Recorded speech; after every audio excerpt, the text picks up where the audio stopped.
होतोय. सो या वेगवेगळ्या अशा विविध प्रकारची पॅसिव्ह व्हॉइसची वाक्य आपल्याला आपल्या दैनंदिन जीवनामध्ये वापरत असलेलं दिसतंय. आपण सगळे म्हणजे आपण ऐकतो किंवा आपण स्वतः वापरतो. आता बघा, तुम्ही काल जे वाक्य सांगितली आणि आज मी जे लिहिली याचा प्रॅक्टिकल सेन्स बघा. हे सगळे म्हणजे मी मुद्दामहून सीतानं पत्र लिहिलं, सीताद्वारे पत्र लिहिलं गेलं असं काहीतरी इमॅजिनरी सेंटेन्स नाही सांगितलंय. लक्षात घ्या. हे सगळे सेंटेन्सेस प्रॅक्टिकल आहेत की नाही मला सांगा. Yes or no?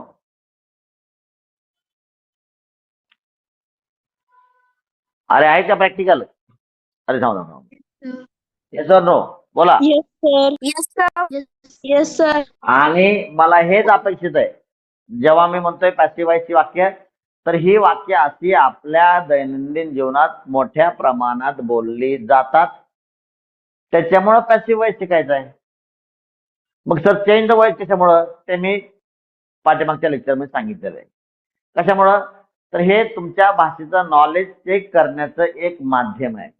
This is one way among many ways to check the knowledge of language, whether you have it properly in proper way or not. So that's why हा अट्टहास आहे किंवा voice change करा म्हणजे तुम्हाला language मध्ये किती अक्कल आहे हे आम्हाला समजतंय. आता हा योग्य वे आहे का नाही तो वादाचा विषय आहे. That is the matter of debate. ठीक आहे. तो वाद विवादाचा विषय नक्कीच ठरेल. मग कशा प्रकारे चेक केला जाईल ह्याच्याविषयी वेगवेगळे मतांतर असू शकतात. ठीक आहे. तर माझा वैयक्तिक मत काय आहे? चेंज करायला लावण्यापेक्षा की त्याला त्याच्या मातृभाषेमध्ये, त्याला त्याच्या मदर टंग मध्ये अशी वाक्य सांगा आणि त्याला इंग्लिश मध्ये करायला लावा. म्हणजे त्याला जे वाक्य सुचणार आहे, जो काही त्याच्या डोक्यात विचार येणार आहे, ऑफकोर्स तो त्याच्या स्वतःच्या मदर टंग मध्ये त्याला क्लिअर असणार आहे.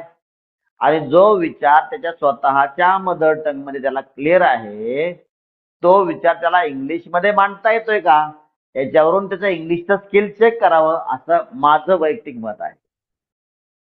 आता काही लोकांचं काय मत आहे की बाबा हे ऍक्टिव्हचा पॅसिव्ह केलं तर त्याला अक्कल आहे किंवा पॅसिव्हचा ऍक्टिव्ह केलं तर त्याला अक्कल आहे असं समजलं जातं, परंतु ते योग्य नाही. हा माझा परखड मत आहे.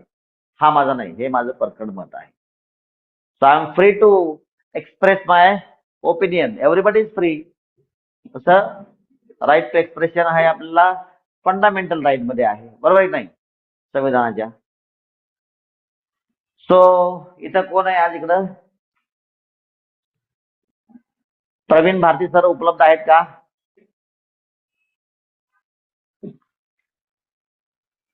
Yes sir. Praveen Bharati sir हाजीर हो.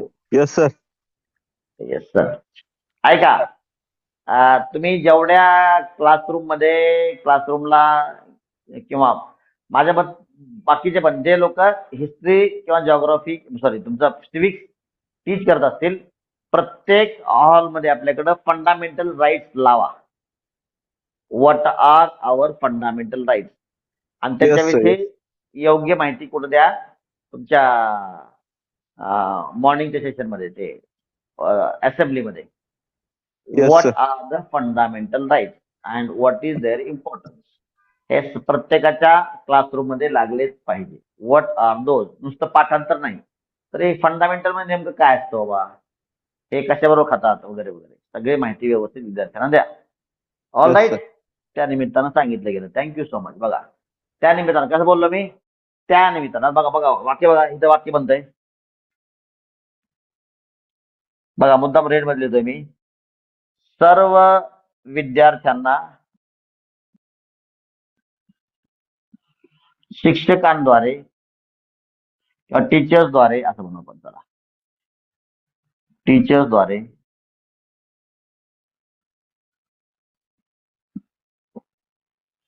फंडामेंटल राईट्स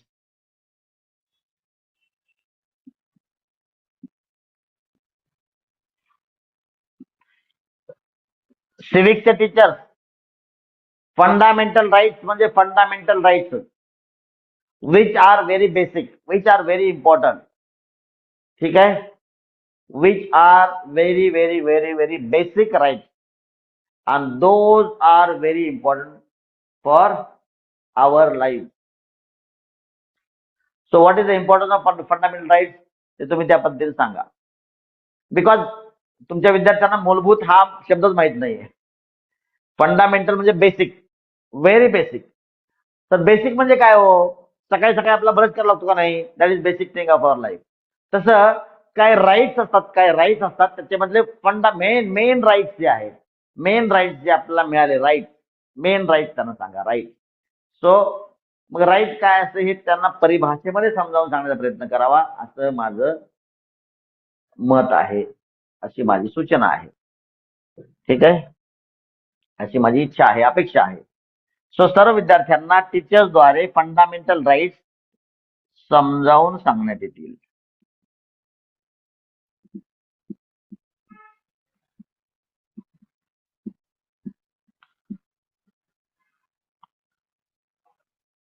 चला, आवश्यक तुम्हाला किती वाटतंय मला नाही माहिती, मात्र माझी एक छोटीशी आता आता आता एवढ्यात एक इच्छा तयार झाली, ते मी बोलून दाखवतो. काय पालक आजूबाजूला असतील, तुम्ही तुमचं मुद्दाम मत वा very good, good number today. तुम्ही तुमचं मत प्रतिपादन करावं.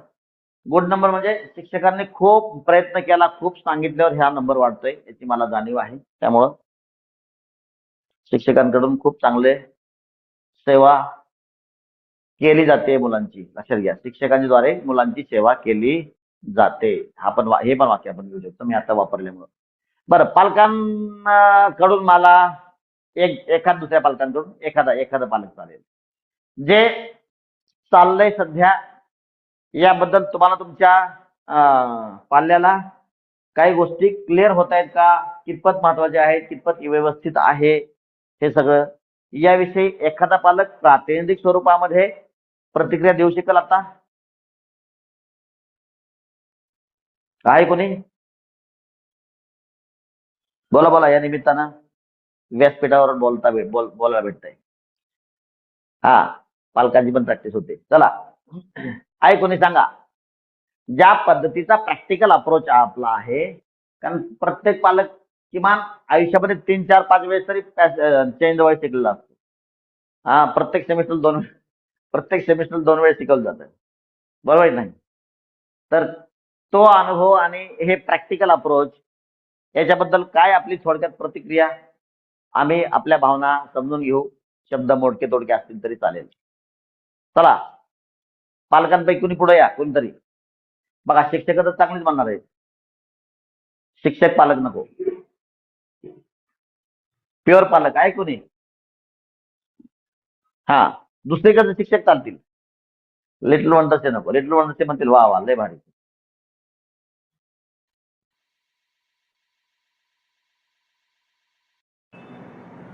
बोला लवकर बोला, रेकॉर्डिंग चालू आहे. कोणी बोलतंय का? बंद केलं रेकॉर्डिंग. चला, हा, मला म्हणायचं काय, टाइम वेस्ट करू नका. कोणी आहे पालक याच्यात? कोणीच पालक ऐकत नाहीत का? बघा, पालक लोकांनी बोला लवकर.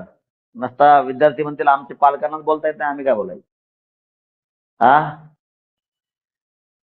लवकर बोला, इलेक्शनचं वारं व्हायला लागले. बोलण्यास सराव करा. आहे का कोणी? नाही, बोला ना, तुमची प्रतिक्रिया जाणून तर घेऊ द्या. बाकी असा योगायोग कुठे येतो का?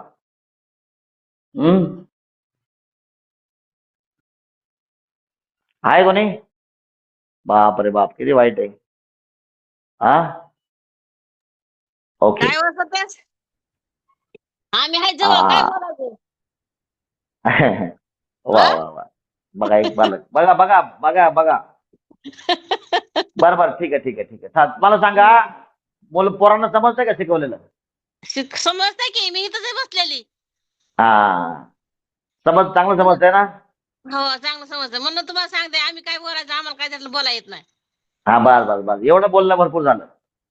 वा, ठीक आहे. करा माईक बंद. बघा पालक लोकांना बघा, म्हणजे काहीतरी भावना व्यक्त करा ना तुम्ही, हे मी म्हणलो. आणि माझी अपेक्षा होती की बाबा कोणी उच्च शिक्षित पालक असेल त्यांनी बोलावं. लक्षात घ्या, उच्च शिक्षित पालकांना हे कडक कानाखाली वाजवलेली आहे. जे अशिक्षित पालक आहेत ते बोलले, लक्षात घ्या. काय मला भारी आवडलं हे, बघा लक्षात घ्या. समजलं का नाही तुम्हाला पालकांनो? प्लीज पुढाकार घ्या हो. आणि हे नसेल तर हे बुक कंपल्सरी वाचा, सगळ्यांनी वाचा. त्यात समजेल तुम्हाला पालकांनी कसं वागलं पाहिजे, सक्सेससाठी काय केलं पाहिजे, आपलं लेकरू खूप पुढे जाण्यासाठी काय केलं पाहिजे हे. आणि मराठीमध्ये पुस्तक आहे, मी सगळ्यांसाठी ग्रुपवर पाठवलेलं आहे. ग्रुपवरचं वाचा, टाइम मिळेल तेव्हा वाचा, एक एक पान वाचा, काय फरक पडत नाही. ठीक आहे, चला आपण पुढे जाऊ.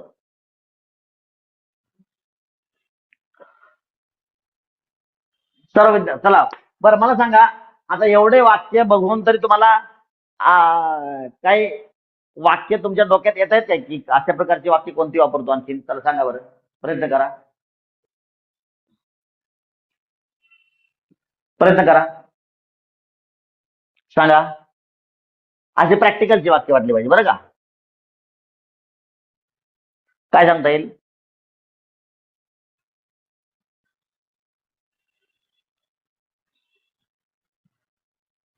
सांगा लवकर, सांगा रे थांब्यांनो, सांग की आता.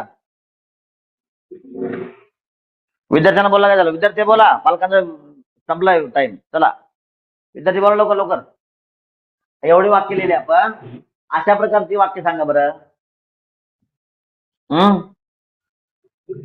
अथर्व, हा सांग सांग, नाव सांगायची गरज नाही, वाक्य सांग. हा, तुम्ही नवीन वर्षाचा संकल्प काय केला आहे?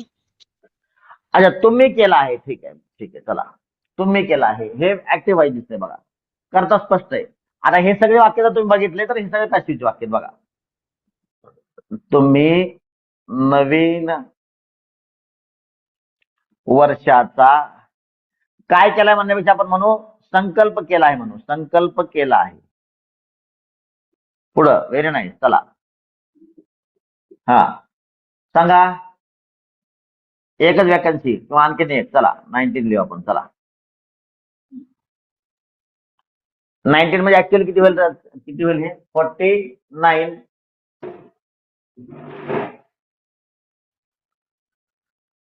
आणि 49 58.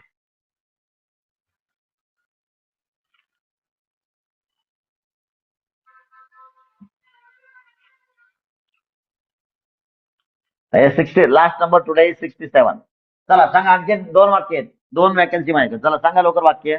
शिक्षकांद्वारे मुलांची सेवा करण्यात येत आहे. हा चालतंय ना, वाक्य बरोबर आहे. शिक्षकांद्वारे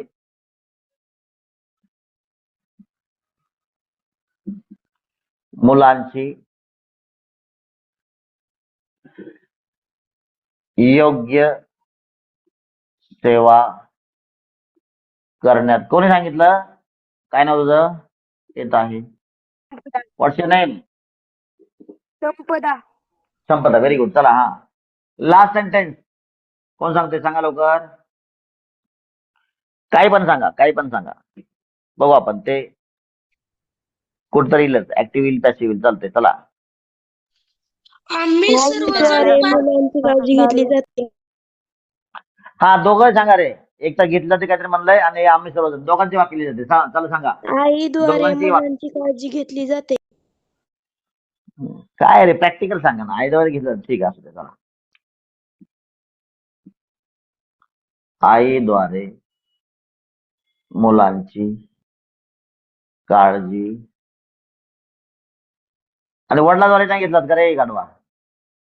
आई वडिलांद्वारे म्हणून. चला घेतली जाते. चला पुढं, दुसरं कोण होतं ते? मध्ये सांगा. सर्वांनी मज्जा केली. ट्रिप मध्ये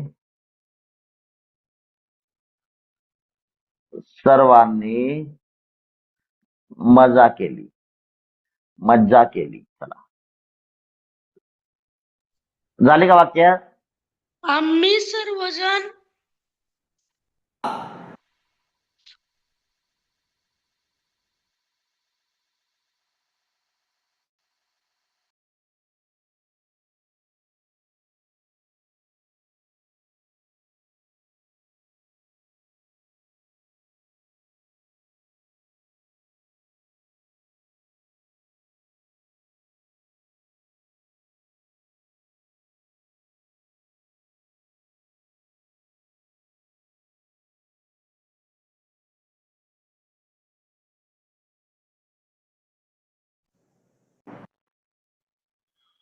हा चला रे.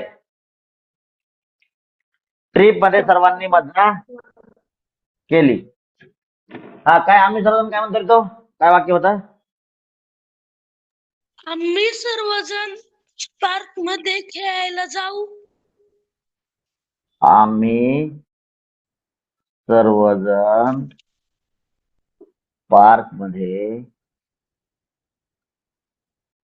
खेळायला जाऊ. चला आता आपण काय करू, हे वाक्य कोणत्या प्रकारचे ते बघू. आता मी मेजॉरिटी वाक्य ही पॅसिव्ह वॉइसचेच सांगितलेले आहेत, कारण तुम्ही ते सांगणं वाक्य ते सगळे बाय डिफॉल्ट ऍक्टिव्ह वॉइसचे वाक्य. बघा, आपल्या दररोजच्या जीवनामध्ये पॅसिव्ह वॉइसची खूप वाक्य वापरली जातात. त्यात काय म्हणतोय मी, आपल्या दररोजच्या जीवनामध्ये पॅसिव्ह वॉइसची खूप वाक्य वापरली जातात. आता मला सांगा, या वाक्यामध्ये वाक्य कोण वापरतंय याच्याबद्दल बोललं गेलं का काही? सांगा लवकर. No sir. नाही बोललं गेलं. म्हणून कोणता वॉइस आहे सांगा?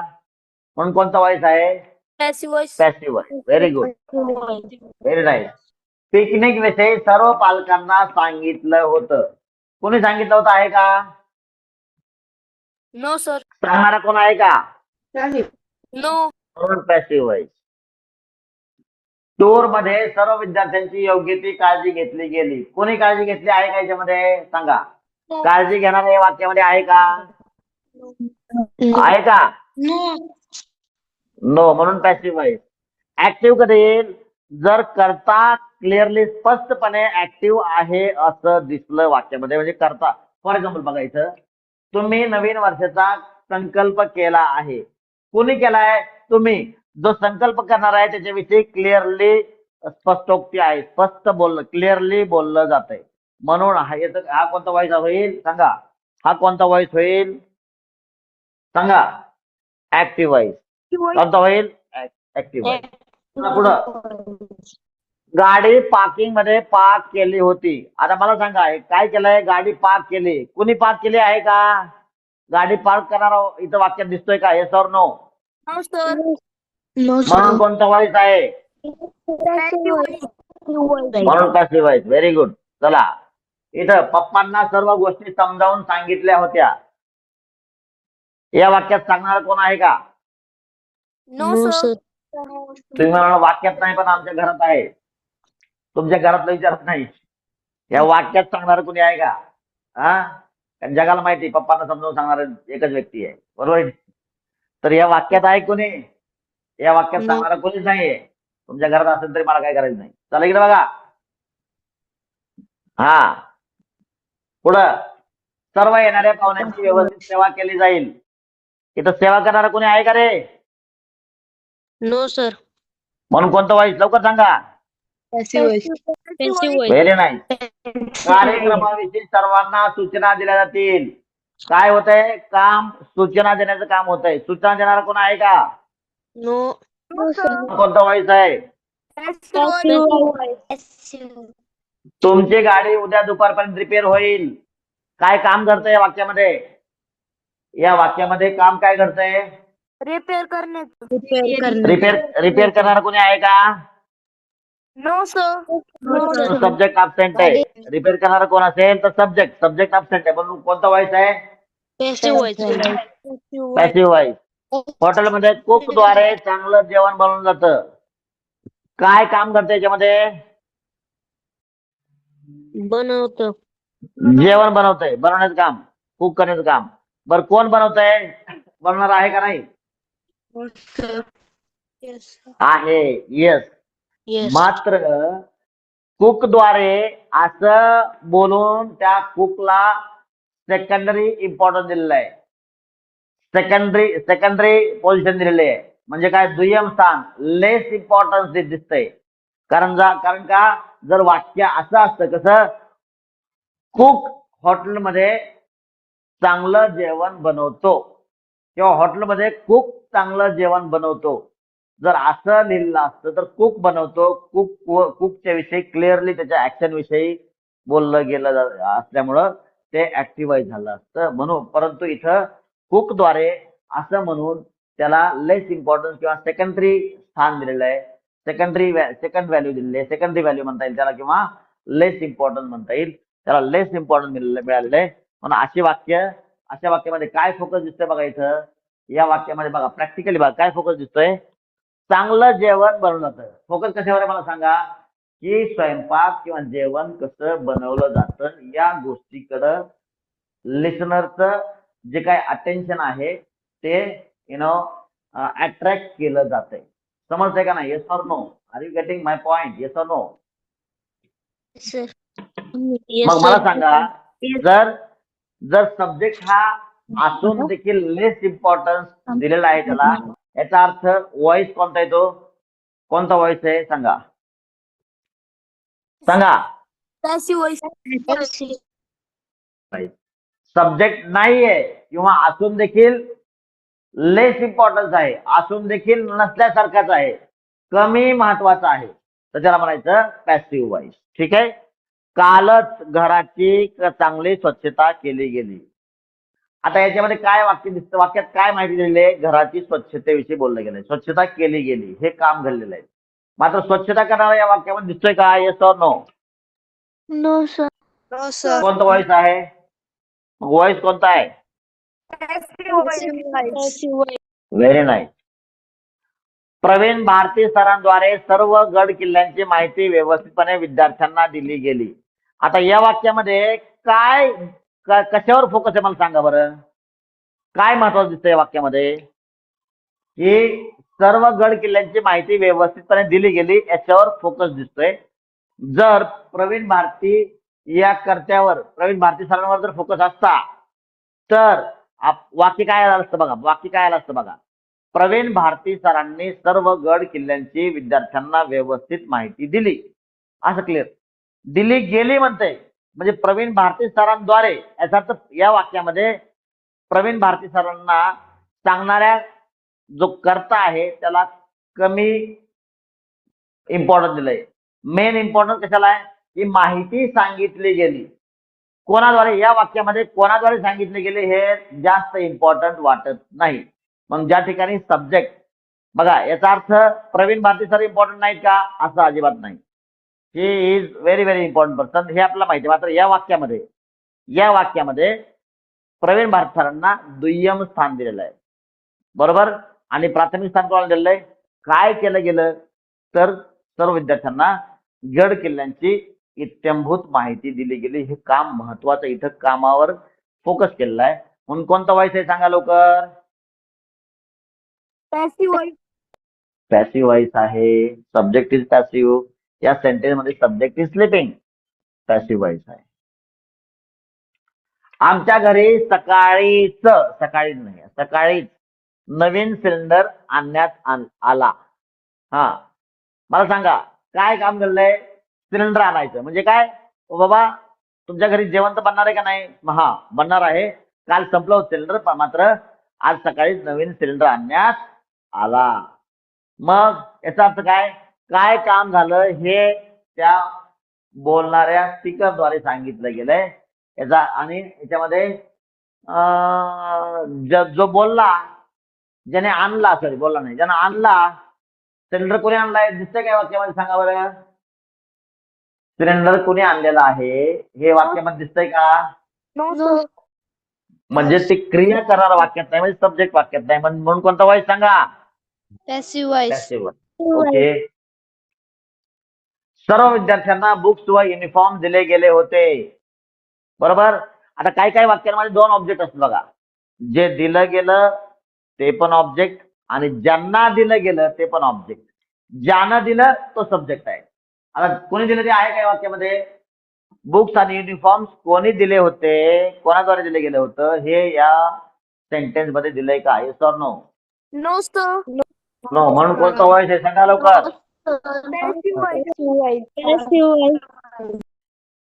उद्या सकाळी 9 वाजेपर्यंत मुलांना ग्राउंडवर पोहोचवलं गेलेलं असेल. काय क्रिया घडते? मुलांना ग्राउंडवर पोहोचवण्याची क्रिया घडते पोहोचवण्याची. मात्र या वाक्यामध्ये कोण पोहोचवणार आहे? तो बसवाला दिसतोय का? बसवाला, रिक्षावाला दिसतोय काय वाक्यामध्ये? नो. कोणता व्हॉइस आहे? Passive voice. बर. सर्व पालकांना पर्सनल सक्सेस हे बुक कंपल्सरी करण्यात येईल. काय क्रिया घडती? कंपल्सरी करण्याची क्रिया घडती. कंपल्सरी करणारा कोण आहे का याच्यामध्ये? या सेंटेन्स मध्ये कंपल्सरी कोणी केलं ते आहे का? No, sir. नो. मात्र काय कंपल्सरी केलंय? पर्सनल सक्सेस हे बुक हे ऑब्जेक्ट आहे आणि ज्याला कंपल्सरी केलंय ते पण ऑब्जेक्ट आहे. सर्व पालक पण ऑब्जेक्ट आहे इथं आणि जे कंपल्सरी केलंय ते पर्सनल सक्सेस हे बुक हे पण काय आहे? ऑब्जेक्ट आहे. काय केलंय? मुख्य क्रिया काय? कंपल्सरी करण्याची मुख्य क्रिया आहे. मात्र ज्यानं केलंय ते सब्जेक्ट अब्सेंट आहे. म्हणून कोणता व्हॉइस आहे रे? Passive voice. ओके. सर्व विद्यार्थ्यांना टीचर्सद्वारे फंडामेंटल राईट समजावून सांगण्यात येतील. मला सांगा व्हॉइस कोणता? सांगा लवकर. Passive voice. बरोबर आहे, कारण का टीचर्सद्वारे म्हणतोय. टीचर्स सांगतील म्हणतोय का? टीचर्स सांगतील म्हणलं असतं मग ऍक्टिव्ह व्हॉइस झाला असता. इथं टीचर्स द्वारे समजावून सांगण्यात येतील. म्हणजे काय? समजावून सांगणे म्हणजे काय? तुमचं फंडामेंटल राईट समजावून सांगणे ह्या कर्मावर फोकस दिलेला आहे. Am I right? Yes or no? Yes, sir. Yes or no? Yes. Okay. म्हणून कोणता व्हॉइस आहे? Passive voice. चला, हे तर झालं आपलं ऍक्टिव्ह व्हॉइस. शिक्षकांद्वारे मुलांची योग्य सेवा करण्यात येत आहे. सांगा कोणता व्हॉइस आहे? Passive voice. व्हेरी नाईस, कारण शिक्षकांद्वारे आलेलं आहे. आईद्वारे मुलांची काळजी घेतली जाते. सांगा कोणता व्हॉइस आहे? Passive voice. कारण का मुलांची काळजी घेणे हे गोष्ट फोकस झालेली आहे. ट्रिप मध्ये सर्वांनी मजा केली. मला सांगा हा कोणता व्हॉइस आहे? खऱ्या अर्थानं हे क्लासिफिकेशन एनसी आहे का? तर मला सांगा सर्वांनी काय केलंय? सब्जेक्ट सर्व आहे नाही आणि यांनी काय केलंय? मजा केली आहे. लक्षात घ्या, हे अकर्मक क्रियापद वाटतंय मला. कसलं क्रियापद वाटतंय? अकर्मक क्रियापद दिसतंय. अकर्मक, कारण का याला कर्म गरजेचं नाही. कारण का बघा ट्रिप मध्ये म्हणजे कुठं प्लेस सांगितली, वाक्य काय बाकीचं? सर्वांनी मजा केली. इथं कर्मच नाहीये, त्यामुळे एनसी घेतो आपण याला, कर्म नसल्यामुळं. मात्र बाय डिफॉल्ट कर्त्यानं काम केलेलं दिसतं म्हणून पॅसिव्ह व्हॉइस तर आहेच आहे. मात्र एनसी का लिहायचं? कारण हा आपला चेंज द व्हॉइस मध्ये काहीच कामाचं वाक्य नाही. मग आपला व्हॉइस चेंज करता येणार नाही, म्हणजे पॅसिव्ह व्हॉइस याचा बनवता येणार नाही. अकर्मक आहे. पॅसिव्ह व्हॉइस म्हणजे काय? कर्मणी प्रयोग. कर्मणी प्रयोग म्हणजे काय? फॉर एक्झाम्पल तुम्हाला सांगितलं होतं, गर्ल्स स्कूलमध्ये जर गर्ल्स नसतील तर गर्ल्स स्कूल म्हणता येईल का? तसं कर्मणी प्रयोगामध्ये पॅसिव्ह व्हॉइस मध्ये ऑब्जेक्ट नसेल तर पॅसिव्ह व्हॉइस करता येणार नाही. म्हणून या चेंज द व्हॉइस या अँगलनं बघितलं तर हा नॉन क्लासिफिएबल आपल्यासाठी आहे. ठीक आहे. तसं बाय डिफॉल्ट कर्त्यानं काम केलं हे दिसतंय, करता क्लिअर आहे का? ऍक्टिव्ह आहे म्हणून ऍक्टिव्ह व्हॉइस आहे. चला, आम्ही सर्वजण पार्क मध्ये खेळायला जाऊ. लक्षात घ्या, इथं पण काय दिसतंय बघा, इथं अकर्मक नाहीये, याला सकर्मक आहे ना अकर्मक, दोन्ही प्रकारचं क्रियापद. म्हणजे काय? आम्ही सर्वजण पार्क मध्ये स्विंग खेळायला जाऊ किंवा पार्क मध्ये काहीतरी त्या खेळाचं नाव असेल तर ते खेळाचं नाव काय बनेल? तुमचं ऑब्जेक्ट बनेल. मात्र इथं ऑब्जेक्ट आहे का? ऑब्जेक्ट नाहीये, म्हणून व्हॉइस चेंज होणार नाही. हे देखील काय? ऍक्टिव्ह व्हॉइस तर आहेच आहे ना. आम्ही खेळायला जाऊ, खेळायला जाणारा कोण आहे? सब्जेक्ट क्लिअर आहे. सब्जेक्ट हा ऍक्टिव्ह आहे म्हणून ऍक्टिव्ह व्हॉइस तर आहेच आहे. मात्र पॅसिव्ह बनवता येणार नाही बिकॉज याच्यामध्ये ऑब्जेक्ट नाहीये. समजतंय का रे ही गोष्ट मी सांगतोय ती? Yes or no? Yes, sir. Yes. तो मग मला सांगा याला पण काय लिहायचं? एनसी लिहायचं. एनसी. एनसी. All right. या सगळ्या गोष्टी सगळ्यांना समजून आल्या का? Yes or no? Yes, sir. Yes, sir. Okay. ज्यांनी लिहिलं असेल ते ठीक आहे, ज्यांनी नसेल लिहिलं त्यांनी नंतर लिहायचं. आता होमवर्क समजून घ्यायचा. मी टायमामध्ये सोडतोय बघा, मी टायमामध्ये सोडतो तुम्हाला. बरं, होमवर्क काय आहे? हे सगळे वाक्य 2 टाइम्स रिपीट करायचे. किती टाइम्स? म्हणजे एक वेळेस आता आणि 2 वेळेस घरी. असं मग किती वेळेस होईल? 3 टाइम्स होईल का नाही? Yes or no? तुमच्या नोटबुक मध्ये हे 3 टाइम्स आलं पाहिजे समजून. आणि अशा प्रकारचे फक्त 10 प्रॅक्टिकली यूज केले जाणारे वाक्य लिहायचे आणि ते ऍक्टिव्ह आहेत का पॅसिव्ह आहेत ते बघायचं. नाही समजलं तर उद्या मला क्लासमध्ये विचारायचं सर हे वाक्य मला समजलं नाही की ऍक्टिव्ह आहे का पॅसिव्ह आहे. चालेल का? Yes or no? चालेल का? Yes all right. मी फोटो पाठवतो. शॅल वी हॅव कोणाला काय विचारायचं का? कोणाला काय विचारायचं आहे का? Does anybody want to ask me anything? कोणाला काय विचारायचं का? नसेल तर shall we have pause? Shall we have pause? Yes sir we Yes, sir. We will have Will we have pause? We will have pause. We will have pause. Will we have नाही. We will have pause. Bye bye.